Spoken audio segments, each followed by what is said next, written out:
What's good, my lovely peoples? It's your main man Solace here, the humble servant of the life. I like to sit in complete stillness and peace and ponder on things. Being as though I'm filled up with knowledge, I pull from within. And this is how I gain understanding on things. This in my experiences. Now, in pondering, it's a very interesting thing how things work. See, through our experiences is where knowledge lies. The things you go through, this is where the knowledge is. Grasp that. A baby doesn't know anything when it's first born because it haven't experienced anything. But as the days go on, it sees and it experiences new things. Therefore, it can do more than it could do the day before. So, through your experiences is where the knowledge lies. Now, most people are enslaved into daytimes and they basically go to work and go to sleep. So, you don't experience that much. We pretty much use TV and books to experience the life. We don't actually experience things on our own.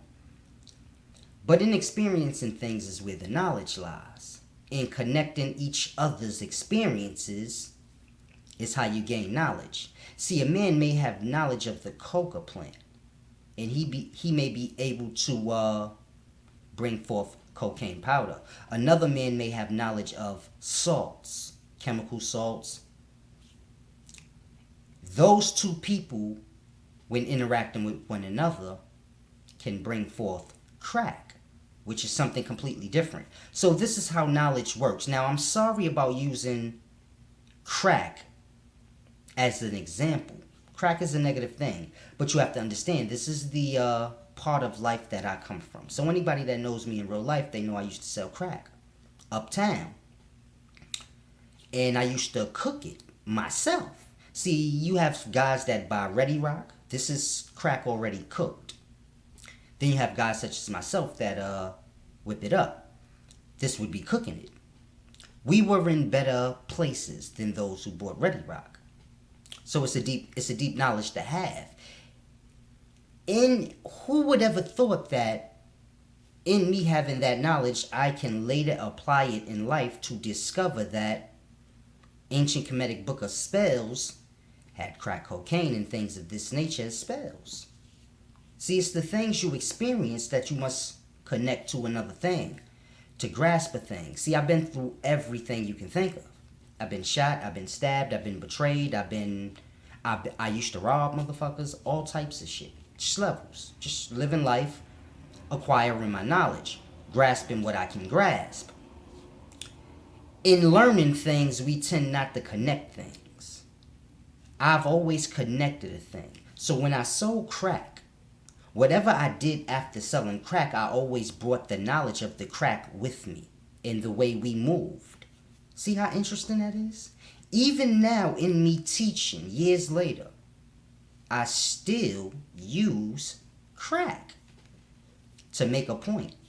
I pull from it still in my understandings. I sold crack for a lot of years. It's so much knowledge that was acquired in those years of me selling that.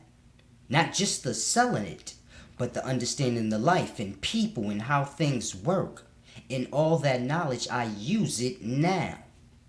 When I got shot, somebody put a hit out on me. So I didn't know anything about what would happen. So, motherfuckers just creep up from behind, however that works, smoke you out your boots. It's so much knowledge in that. It's knowledge in the psyche in that. And I use that knowledge today. So a lot of times I speak on negative things to make a point, but this is only because I came from that cloth of life. And this is where I'm pulling my knowledge from, the experiences of those things and applying it to the things I know now.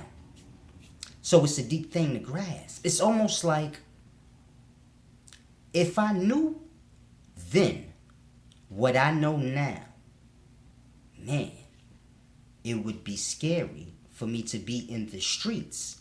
You basically would have a chemist A scientist selling crack. Imagine that shit. You figure life is over at that point because he can do anything he wants. See, I have knowledge now where I don't need the baking soda to cook coke. I can use replacement things because I understand what the baking soda is. It's a chemical salt. It's like Nocalite, a whole bunch of other stuff. So within all of that, it's a deep thing. It's like AIDS. I was pondering on AIDS. AIDS is a deep thing. See, you have cells within your body. They belong there. AIDS is foreign. So AIDS would be like aliens. Stay with me. Now, when the AIDS comes into the body, it affects your cells which belong in the body. So you have living micro life living within you. AIDS is a different kind of micro life that does not belong in you, so to say. So now it's a deep thing because all the cells within your body, they have their job. This is how you function and keep going. When the AIDS cells come into the body, the AIDS cells reproduce. Grasp this. They mix and mingle with one another and they continue to reproduce. But the cells in your body don't. When I say reproduce, we talking sex. This is reproduction. So when the cells in your body that belong there, for some reason, they not reproducing anymore. They're not having children.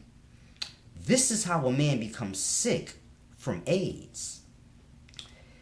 Because the cells that fight off the foreign viruses and cells that don't belong is becoming very little. So the foreign cells, it's more of them than the actual normal cells. So now when they're fighting and doing their duties to keep you healthy, it's not enough of them. It's like a war, baby. It's the war within. With the cells. The cells keep you functioning. They clean out the body and all these things. Your brain cells, they hold memories. You got AIDS and shit. Your brain cells is dying, but they not reproducing. So it's a deep thing you gotta grasp. Man got AIDS, he start losing his memory, and all types of things can happen because it's attacking the cells in his body. But it's deeper than that. Because the AIDS cells are not attacking the cells within the body. The cells within the body just aren't reproducing. So when they die, there's nothing to take over in its place. So just imagine you got all of us on Earth. And none of us can reproduce from today forward. Well, then you figure within about 50 years, we'll all be dead. So it's a deep thing. So it's just like you have brain cells within your mind. They all hold memory. Each brain cell holds a certain amount of memory of yours. You have millions of brain cells. They all hold their little piece of your memories. And this is how you remember things. Now, when they die, they have children and things of this nature, and this is how you keep your memory. If they can't reproduce, man wouldn't have his memory but about 20 years, because cells don't live that long. They live maybe 15, 8, 20 years. Different cells live different times. But the point I'm trying to make is this. The many cells within your brain, they all hold pieces of your memory. We the same like within the earth. All of us know what we know and experience what we experience.